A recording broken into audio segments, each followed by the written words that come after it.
मित्र हो, टीव्हीचा आवाज वाढवा किंवा कमी करा यासाठी टर्न अप किंवा टर्न डाऊन ह्या दोन फ्रेज काय यूज केल्या जातात ते या ठिकाणी बघून घ्या।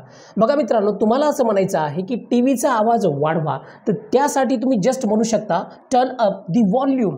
ओके, कारण कशाचा आवाज वाढवायचा आहे ते तुमच्या समोरच आहे, किंवा हे प्रॉपर वाक्य झालं, turn up the volume of the TV.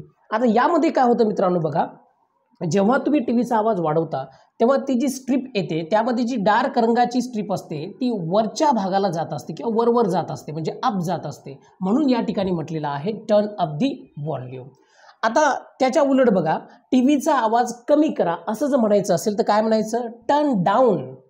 Turn down the volume किंवा turn down the volume of the TV असं तुम्ही त्या ठिकाणी म्हणू शकता, म्हणजे टीव्हीचा आवाज कमी करा। आता कमी करताना काय होतं, समजा हा आवाज वाढलेला आहे, बरोबर आहे, आता यामध्ये जी डार्क रंगाची जी स्ट्रीप असते ती डाऊन होत जाते, म्हणजे खालच्या भागाला जात असते मित्रांनो, बरोबर आहे, खाली खाली जात असते, म्हणजे डाऊन जात असते, म्हणून या ठिकाणी हे दोन प्रिपोजिशन यूज केलेले आहेत, अप आणि डाऊन। या व्यतिरिक्त काही जण इन्क्रीज दी व्हॉल्यूम किंवा डिक्रीज दी व्हॉल्यूम असं पण यूज करत असतात। ओके, तर या पद्धतीने तुम्ही हे यूज करू शकता। Thank you very much.